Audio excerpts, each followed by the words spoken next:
Well, welcome everyone for this very first business education in the Anthropocene webinar. Today we have the pleasure of hosting Amanda Shantz, Professor of Management and MBA Director at the University of St. Gallen. In 2023, Amanda published an article called Grand Challenges in the MBA, and I think this will serve as a fantastic basis to have our first webinar on this critical topic of business education in the Anthropocene. We will have the pleasure of a Q&A session that will be facilitated by our colleague, Rhoda Davidson, who is the newly appointed International MBA Academic Director. Amanda, thank you very much for being with us. I am going to stop sharing my screen just in case you have something to share. That is up to you to decide how you want to go. Thank you again for being with us today. Great. Thanks very much for the introduction, Thomas. Really nice to be here to share with you a little bit about this paper that I published with several colleagues last year. So I can okay. So I'm going to share my screen. You just bear with me. Okay, I think you can see it now. So, right. So maybe a little bit about me, a little bit about my background. I'm currently a professor of management and the director of our MBA program at the University of St. Gallen. So we bring in about 100 students every year, 50 on our full-time and 50 on our part-time program. But that's sort of half of my job, half of my role. The other part is sort of your normal run-of-the-mill university faculty member. So I teach and I do research, etc. I ran the MBA and the executive MBA in Trinity Business School before I joined the University of St. Gallen. I did that for about 3 or 4 years. I also do a lot of work with different organizations, and you may notice from my accent that I'm not German, Swiss German, or anything of the like. I'm originally from Canada. So my areas are around executive. I do a lot of exec ed, work engagement, HR, ethical leadership, etc. And so I've been an active in the publishing world for quite some time now, and also working with several different journals as in different editorial roles. So remember what it was like in 2020, if you can remember that far back. What was going on? There was things around Me Too. There was Brexit and Trump as well at the exact same time. Climate change and of course the Arab Spring. And then on top of all of that, and then came COVID, right? So I don't know about you, but in the spring of 2020, I was the director of our executive MBA and MBA in Trinity Business School in Ireland. And I thought to myself, what in the world are we going to do? We were scrambling, as I'm sure a lot of you were, to figure out how to teach online, how to go about managing people online and taking student queries, worrying about people's well-being, etc. If you looked online, one of the biggest queries that was up there is, what should leadership look like in a time like this? So what should I be doing as an MBA director? What should my students be doing with regards to their own teams and their own organizations? How do we go about leading in a time like this that people were always talking about, this unprecedented event? And so then I got an email from one of my executive MBA students, and he asked me, can I plagiarize your emails to my team? So can I use your words to make my team feel more comforted, more whatever? And I thought to myself, oh my goodness, have I prepared my alumni and my students to lead through this crisis? So to what extent had we provided the content, developed the skills and the mindsets to help our students to navigate an event like this? And I quickly realized that we hadn't done enough. At least in Trinity, we hadn't done enough. And as a pretty naive, I guess, academic at the time, I felt like, well, maybe other universities have the answer and they've been doing it, and I've missed out, and that something's wrong, because I was running an MBA program, and the big secret is I don't have an MBA. So I thought, well, maybe they normally teach this stuff, and I just I didn't know. So I thought, well, I better take a look and see what other people are doing. So I decided to look around at different MBA programs, and with this, with this research question is, how do business schools prepare their learners, so MBA students in my case, to anticipate and tackle global challenges? So how do we go about doing this? So it was a real practical problem-based research question. So my summer in a nutshell is I did a survey of 124 MBA directors. I just went onto LinkedIn. I go to the MBA conferences, so I was asking folks who I know. I looked at the core content of the top 100 global MBA programs according to the Financial Times. And we also looked at some business cases published on Harvard Educator on crisis and on global challenges. And I also developed and taught an MBA elective that summer called Leadership in Crisis. So I thought, what do I have to do something to support my students on the MBA. So we developed and delivered this elective, and we had some amazing speakers on. I taught it with a colleague and friend of mine, Melissa Sayer. She's an adjunct faculty member. And so we had some pretty fantastic people come and speak to our students about this topic. So some of the things that I learned about the interconnections between crises and global challenges.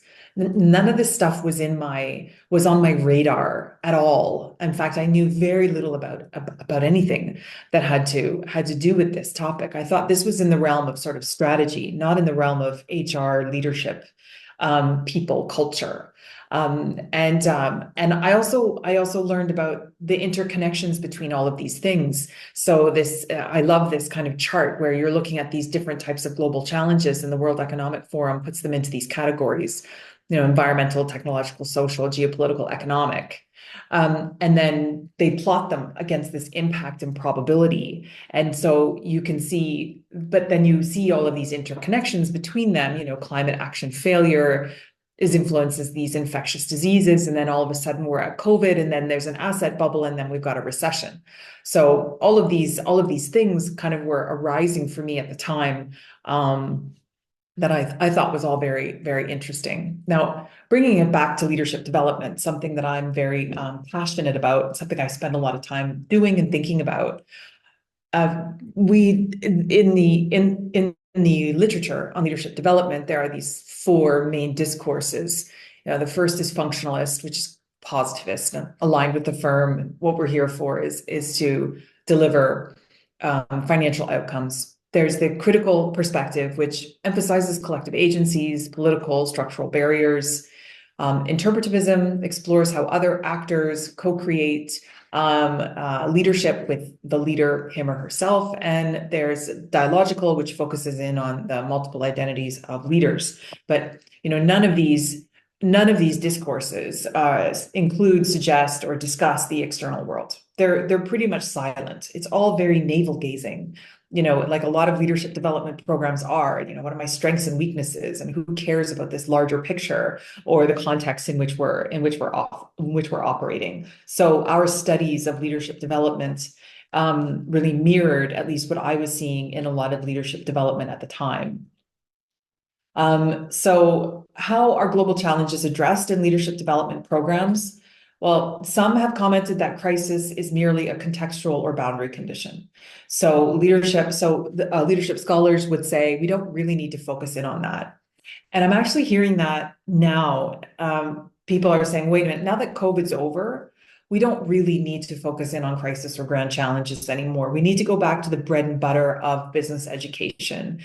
We need to go back to performance appraisals. We need to go back to, how to interview people. And we can't focus our entire curriculum around this topic.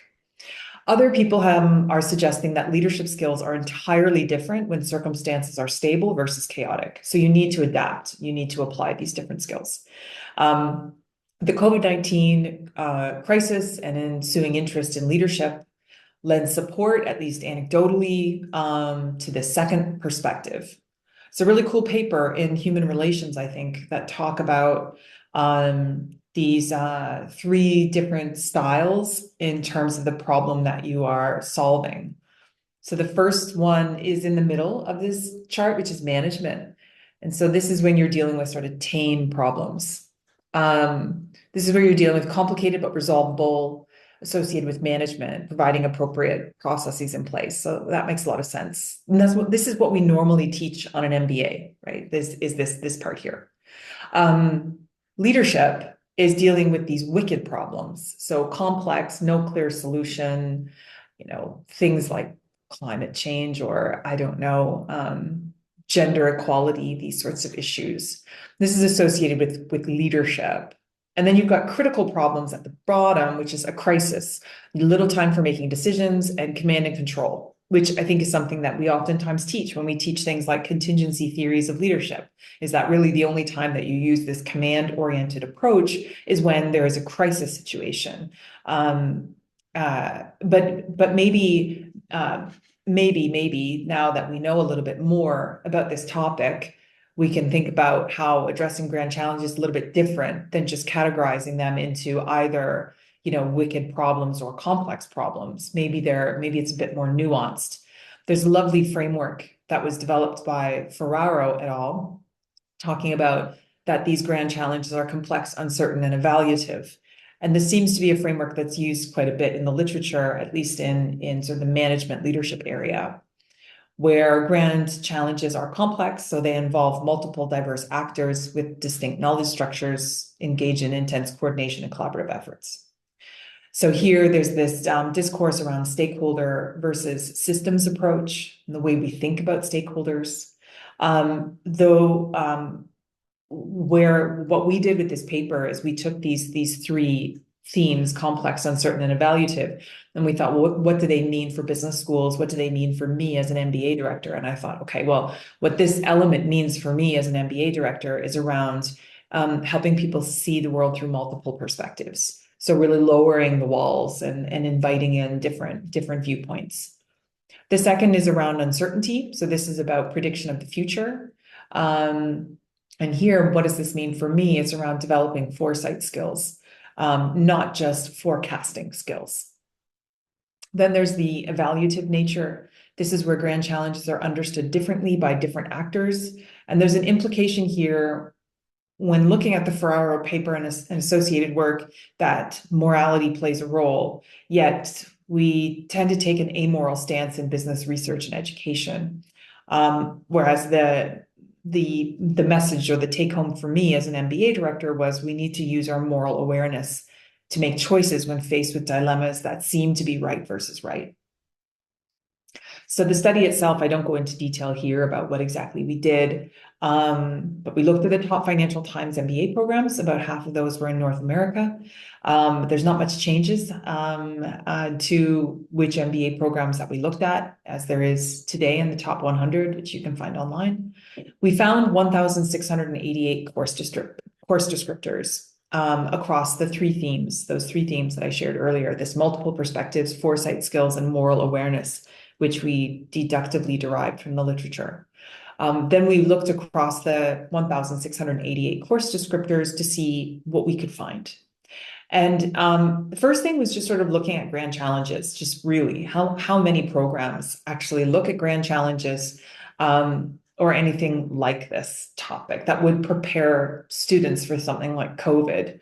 And what we found is very, very few. I think it was less than 2 or 3% of the modules address it. But when they did, it was about avoiding economic risks, and it was about exploiting technological ones. And then other risks were positions in the context of influencing shareholder outcomes. So it was very much a economics-driven type of courses that address these issues. Or what I thought was interesting, some of them were talking about how to personally exploit the situation. So what does the climate economy mean for your career, for your firm, or your industry? So how can you basically take advantage of climate change so that you're able to address this and position this to basically make money?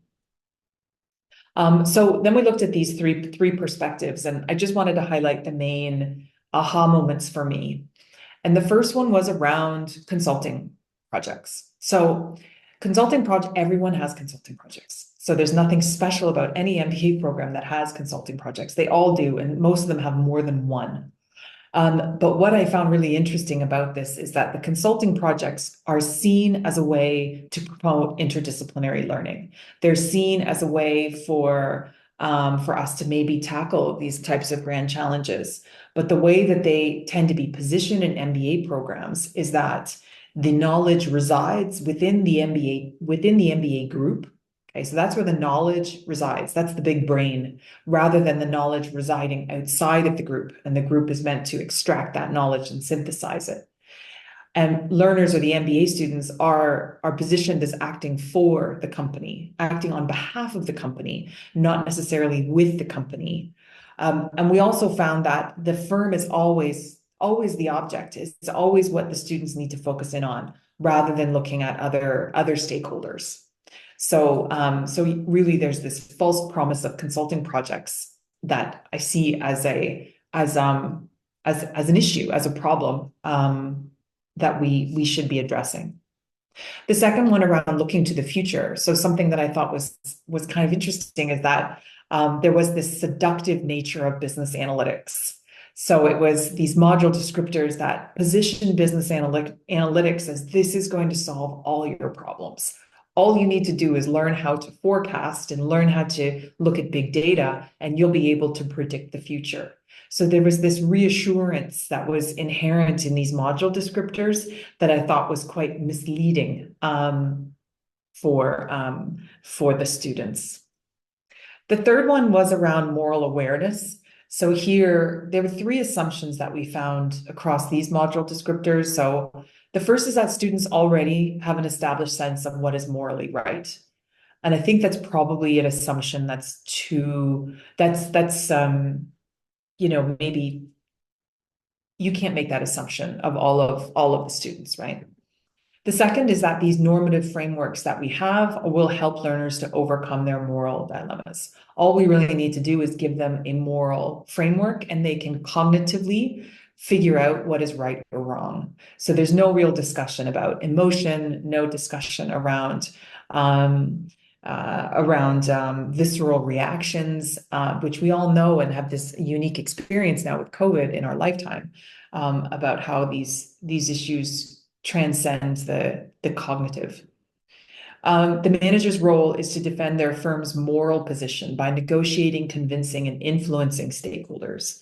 So I was quite interested in seeing those module descriptors so what we do in business schools is we are there to basically create a defense for when things go wrong. So I think there's probably something to be said there about maybe altering that kind of language. There's a reluctance in general to address morality in the classroom, which is understandable, particularly now. What's been going on in the United States in the past few months has also just made everything even more touchy. And then the question arises: are we morally obliged to address these issues in business schools? Are we the right people to address them? So this is what we produced at the end of the paper, where we look at this complex, uncertain, and evaluative features that were identified by Ferraro, and we distilled those to individual level factors, the competencies required for grand challenges, and then the barriers for educators that we've identified for each one. So that's what I had planned to share with you today. Thomas, I'm not sure if it was 20 minutes or not, probably not. I didn't want to overwhelm with a presentation. I thought it might be nice to get more into a discussion. Well, thank you very much, Amanda. I'm gonna be stopping right now the recording and invite Rhoda to start facilitating this upcoming Q&A. Thank you so much, Amanda. Thank you, Rhoda. Thanks. Thank you.